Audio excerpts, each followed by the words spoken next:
नमस्कार दोस्तों। क्या आपको पता है जब हम मरने लगते हैं तो क्या होता है? ओशो की इस बुक में बहुत अच्छे से समझाया गया है। Let's see.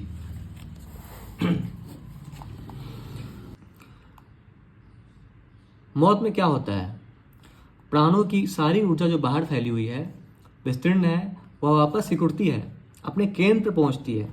जो ऊर्जा प्राणों की सारे शरीर के कोने कोने तक फैली हुई है, वह सारी ऊर्जा वापस सिकुड़ती है, बीज में वापस लौटती है।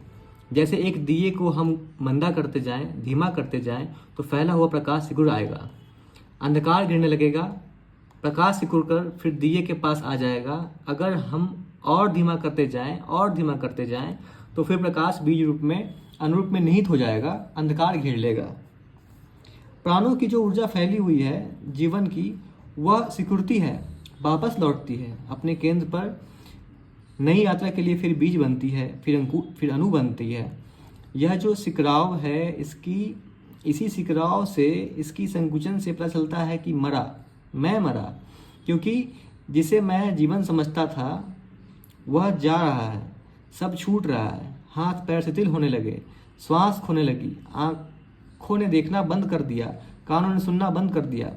ये सारी इंद्रियां, ये सारा शरीर तो किसी ऊर्जा के साथ संयुक्त होने के कारण जीवन था। ऊर्जा वापस लौटने लगी है। देह तो मुर्दा है, वह फिर मुर्दा रह गई। घर का मालिक घर छोड़ने की तैयारी करने लगा। घर उदास हो गया, निर्जन हो गया। लगता है कि मरा मैं। मृत्यु के इस क्षण में पता चलता है कि जा रहा हूँ, डूब रहा हूँ, समाप्त हो रहा हूँ।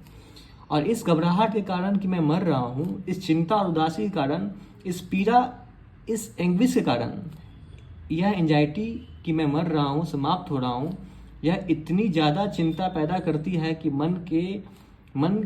मन में कि वह उस मृत्यु के अनुभव को भी जानने से वंचित रह जाता है। जानने के लिए चाहिए शांति। हो जाता है इतना आसान कि मृत्यु को जान नहीं पाता। बहुत बार मर चुके हैं हम, अनंत बार, लेकिन हम अभी तक मृत्यु को जान नहीं पाए, क्योंकि हर बार जब मरने की घड़ी आई है, तब फिर हम इतने व्याकुल और बेचैन और परेशान हो गए हैं कि उस बेचैनी और परेशानी में कैसा जानना, कैसा ज्ञान। हर बार मौत आकर गुजर गई हमारे आसपास से, लेकिन हम फिर भी अपरिचित रह गए हैं उससे।